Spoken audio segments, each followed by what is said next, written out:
আজি আমি বনাবলৈ লৈছোঁ ৰঙালাওৰ চপ। ৰঙালাও কেইটুকুৰা আছিল সিজাই লৈছোঁ। ব্ৰেড 3খন আছিল গুড়া কৰি লৈ লৈছোঁ। এতিয়া আদা অলপ বটি লৈছোঁ, শুকান জলকীয়াৰ গুড়ি অলপ লৈছোঁ, ধনিয়া অলপ লৈছোঁ, জিৰা গুড়ি অলপ লৈছোঁ, কেঁচা জলকীয়া 2টা, আদা অলপ বটি লৈছোঁ।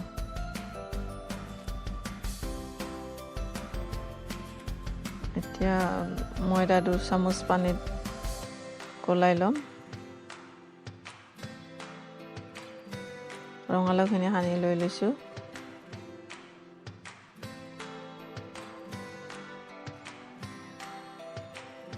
কেৰাহীটো বহাই দিছোঁ।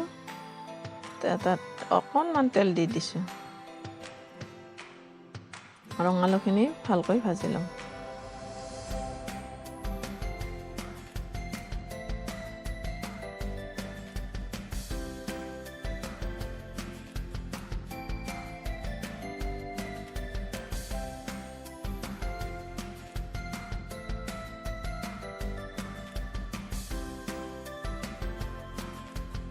মছলা গোটেইখিনি ঢালি দি দিছোঁ।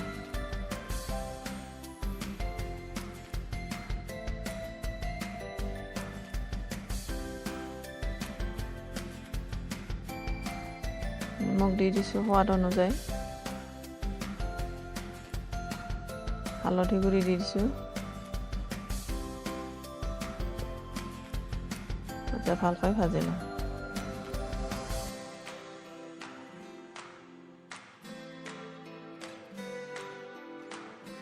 ৰঙালাওখিনি ভাজা হৈ গ'ল।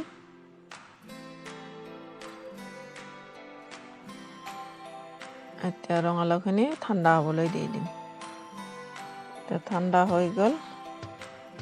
কেৰাহীত তেল দি দিছোঁ, ৰিফাইন তেল। এতিয়া ৰঙালাওখিনি চপ বনাই লওঁ।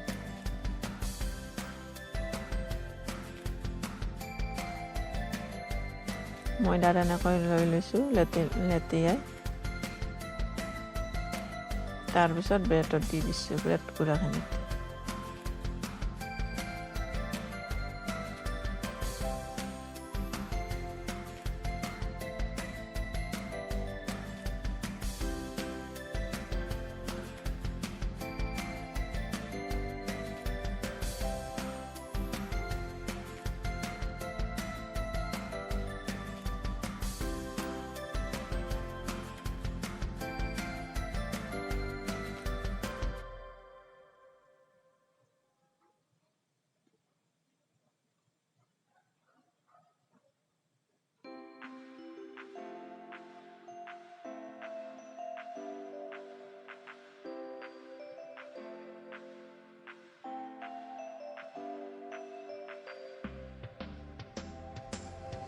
এনেকৈ গোটেইখিনিও ব্ৰেডত লগাই লৈ ল'লোঁ।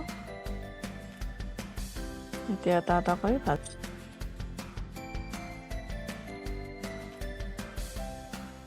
এনেকৈ কেৰাহীত দি দিলোঁ চব কেইটামান। এতিয়া এবাৰ ওলটাই দি দিছোঁ।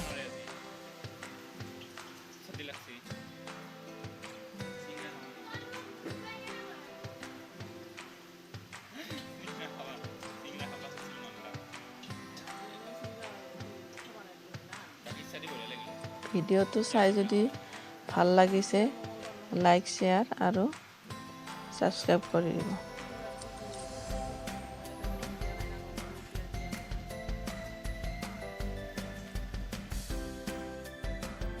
এয়া চব ভজা হ'ল।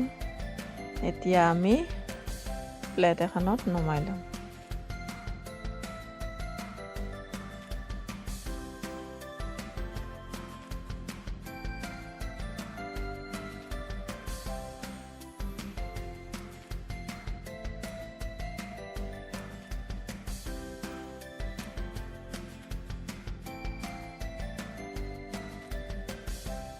এতিয়া আকৌ কেৰাহীত দি দিলোঁ। এতিয়া হৈ গ'ল। এয়া চবকেইটা দেখিবলৈ কি ধুনীয়া হৈছে আৰু খাবলৈ সোৱাদ হৈছে।